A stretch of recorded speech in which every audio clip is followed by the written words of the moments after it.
Bonjour, moi je suis le docteur Emmanuel Lescaroux, je suis cardiologue.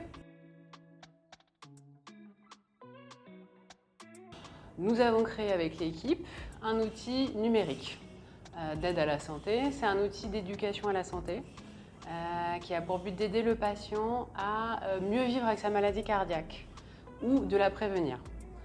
Il y a plusieurs modules, un module pour ceux qui ont fait un infarctus, un module pour ceux qui sont insuffisants cardiaques et un module pour ceux qui ont des pacemakers, des défibrillateurs et un traitement anticoagulant. Et s'ajoute à cela des conseils pour ceux qui n'ont pas encore de maladie cardiaque pour éviter d'en avoir.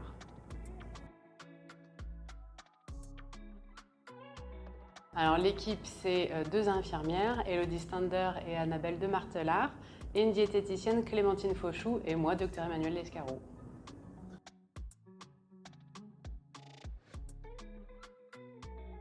Alors l'idée nous a été proposée par un laboratoire qui nous a offert l'opportunité de participer à un appel à projet qui a pour but d'améliorer le parcours de soins du patient qui est insuffisant cardiaque.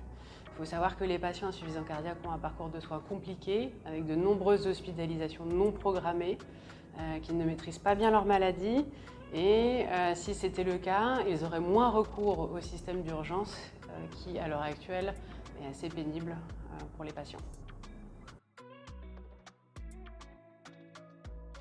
Alors l'objectif initial, il a pour but vraiment d'améliorer la qualité de vie des patients insuffisants cardiaques. On s'est dit qu'on allait étendre l'objectif en leur permettant de mieux appréhender leur maladie, leurs médicaments, de repérer leurs signes d'alerte, d'améliorer leur parcours de soins et d'améliorer leur alimentation. On a finalement décidé d'être assez large dans les objectifs. Ça, c'est pour le patient. On a des objectifs pour les soignants, pour aider le soignant à mieux calculer les apports en sel d'un patient, pour aider le soignant à avoir un support. C'est un outil numérique que j'utilise en consultation à l'heure actuelle, que la diététicienne utilise en consultation, que les infirmières utilisent en réunion d'éducation à la santé. Donc pour nous, les soignants, c'est un outil numérique, et pour le patient, c'est une aide à sa vie quotidienne.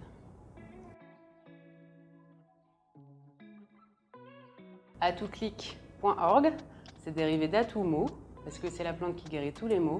Et comme c'est en version numérique, on a décidé de l'appeler Atouklik. ATOUCLIC.org. Accessible gratuitement, sans donner d'informations sur Internet.